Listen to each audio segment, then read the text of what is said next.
Dans cette vidéo, je vais vous montrer comment créer facilement des projets avec Llama Coder, un outil révolutionnaire et surtout gratuit. Comme des applications de gestion de budget, des landing pages pour un site web, des quiz interactifs et même des outils comme des minuteries Pomodoro. Que vous soyez débutant ou développeur expérimenté, vous allez voir à quel point cet outil est simple, rapide et puissant. Pour ceux qui me connaissent, vous savez comment ça se passe. Toutes les semaines, je vous fais des reviews d'outils d'intelligence artificielle capables de révolutionner votre business. Alors abonnez-vous en masse, car j'ai promis à ma chère maman que j'allais percer sur YouTube. Et on se retrouve sur mon écran. On se retrouve donc sur Llama Coder en fait. Donc vous pouvez voir un petit peu l'interface qui est assez simple. Ici, vous allez avoir la barre de texte où vous allez pouvoir écrire votre prompt. Et on peut voir ici qu'on a accès à différentes API. Donc là, on a DeepSeek V3 qu'on va tester tout de suite. On a aussi Qwen 2.5, Llama 3.1 et Llama 3.3. À vous de choisir quelle API vous voulez utiliser. Et ensuite, vous avez une autre option qui va être Low Quality. Donc ça va être une qualité qui va être un peu moindre, mais ça va être plus rapide. Ou vous avez High Quality, donc une haute qualité, mais ça va être un peu plus lent. Honnêtement, moi je prends toujours High Quality parce qu'ils disent que c'est un peu plus lent, mais ça reste assez rapide. Donc dans un premier temps, nous allons sélectionner DeepSeek V3. Pour l'instant, c'est l'API qui m'intéresse, j'ai envie de la tester. Et on va essayer de lui demander de nous faire une application de gestion de budget. Voilà, donc je lui ai dit, code-moi une application de gestion de budget. On va laisser le prompt comme ça. Pour l'instant, c'est simple, mais ça va faire l'affaire. J'espère en tout cas. On va faire entrer. Donc ici, on peut voir que le code est en train de se faire en temps réel. Donc on peut voir vraiment le code se fabriquer en temps réel. Voilà, donc la première version a déjà été générée. Donc vous avez Budget App V1 ici. Le problème, c'est qu'il y a une erreur. Donc en gros, c'est pas parfait. Ici, il y a écrit card is not defined. Donc je sais pas exactement ce que ça veut dire. Mais tout ce que j'ai fait, c'est que j'ai simplement écrit dans le chat card is not defined, référence error. Donc en gros, j'ai juste répété ce qu'il y avait ici. Et il a dit que en gros il allait régler le problème, et effectivement c'est ce qu'il a fait. Donc tout de suite il m'a sorti une version V2 en fait, Budget App V2, et celle-ci fonctionne complètement. Donc là vous avez déjà votre application Budget Tracker ici, vous pouvez écrire la description, etc. Donc là c'est super, l'application elle est top, sauf que nous on la veut en français. Et oui, donc on va lui demander Translate the app in French. On va lui demander de la traduire en français. Donc là, il est en train de reprendre la version V2 et de traduire le tout en français. On espère que ça fonctionne parce que des fois, il peut y avoir des bugs ou des erreurs. C'est assez courant vu que c'est un outil qui est encore gratuit, c'est encore le tout début. Donc il peut encore y avoir des erreurs. Là, ça m'a l'air pas mal, excellent, excellent. Donc là, vous avez gestionnaire de budget, suivez facilement vos revenus et vos dépenses, ajoutez une transaction, tac, tac, tac. Donc voilà, c'est excellent, c'est excellent. On va essayer de faire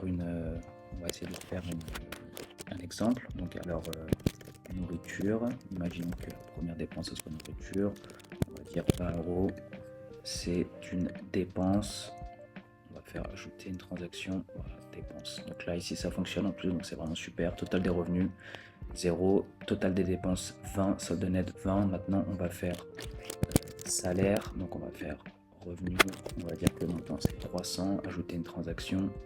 Voilà, donc là on a en dépenses on a 20, en revenu on a 300, donc on peut voir que la solde nette c'est bien 280, ça fonctionne super bien. Donc ici en gros vous avez le fichier TCX avec votre code entièrement fait. Vous pouvez directement le copier et l'utiliser où vous voulez. Voilà. Donc voilà, déjà pour la première application, c'est fait. Maintenant, je vais vous montrer comment faire une landing page pour un site e-commerce par exemple. On se retrouve donc de nouveau sur l'interface principale, et cette fois, la dernière fois on avait essayé DeepSeek, donc cette fois on va essayer Qwen 2.5, et on va lui dire build me a landing page for an e-commerce about selling honey.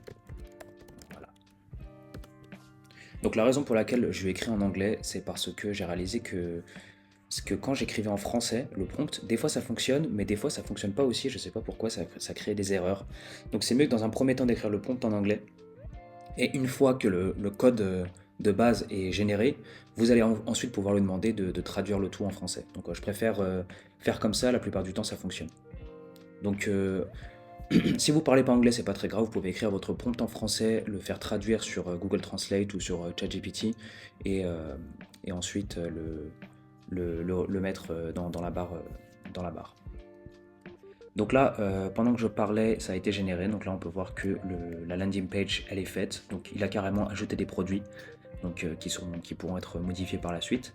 Il y a même un logo qui a été généré. Il y a des pages Home, About, Contact. Super. Donc là, on a le footer aussi. Donc c'est vraiment super bien fait. C'est encore mieux fait que ce que je pensais.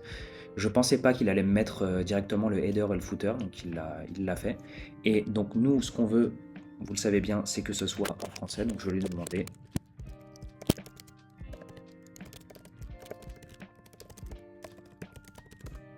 Donc là, il y a deux trucs que je veux faire, c'est dans un premier temps le traduire en français, et ensuite ça va être d'arranger un peu le design, parce que là le design il est pas très poussé.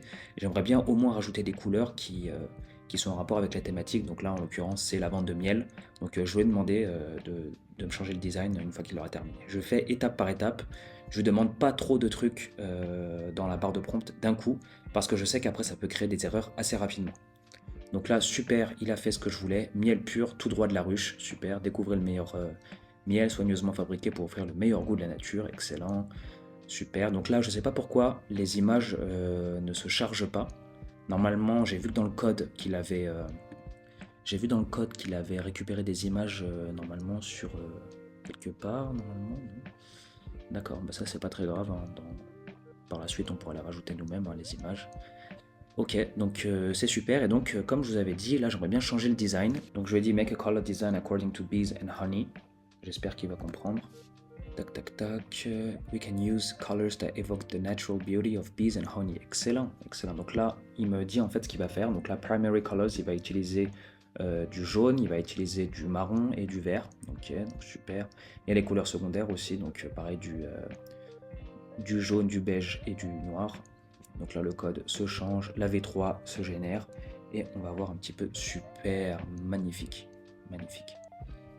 Voilà, donc vous pouvez complètement en fait créer vos pages web de votre site web avec Lama Coder en fait. Vous lui parlez comme si c'était votre ami. Donc là, vous lui dites ah super, bah maintenant change-moi le titre, mets-moi ça, mets-moi un logo qui est différent, rajoute-moi une page, change-moi la police, etc. Tu lui dis vraiment tout ce que tu as envie de faire et il va te le faire en temps réel. Juste, comme je vous l'ai dit, ne le surcharge pas de commandes dans le même prompt. Ok, fais ça étape par étape, c'est mieux. Donc là, pareil, on a le V3 que ensuite vous pourrez utiliser comme vous voulez. Ensuite, maintenant, on va faire un petit quiz. J'aimerais bien faire un petit quiz à intégrer par exemple à votre page SEO. Donc, in which year did the French Revolution begin? Et là, vous pouvez directement répondre aux questions. Donc là, en l'occurrence, je sais pas du tout. Non, tu vois là, j'ai fait une erreur. Donc c'est pas ça. C'est pas en 1787, c'est en 1789.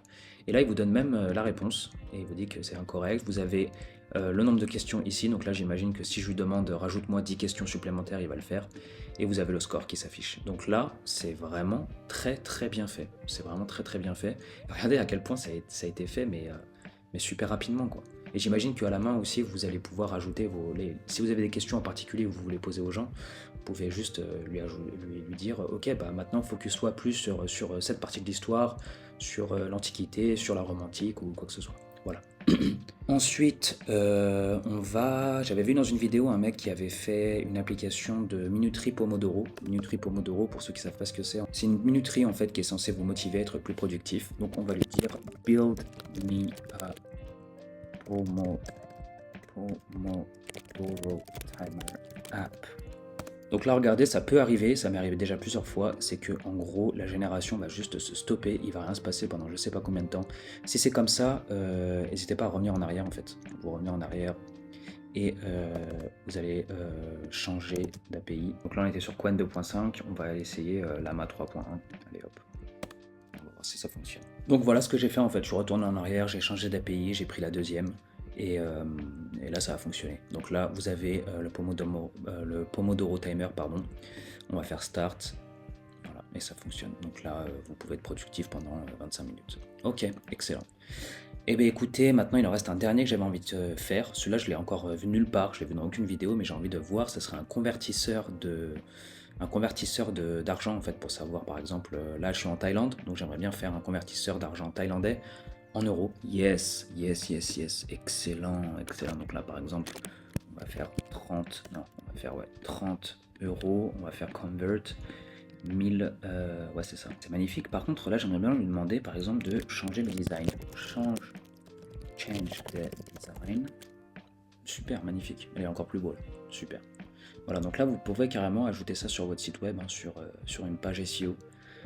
Ça peut servir parce que du coup, les gens vont revenir régulièrement pour pouvoir faire leur conversion. Donc ça peut améliorer le SEO de votre page. Donc c'est une très bonne idée. Voilà les amis, voilà tout. Donc je vous mets Llama Coder en description. N'hésitez pas à l'utiliser, à vous amuser. Et voilà. Je vous fais des gros bisous, abonnez-vous, à la prochaine.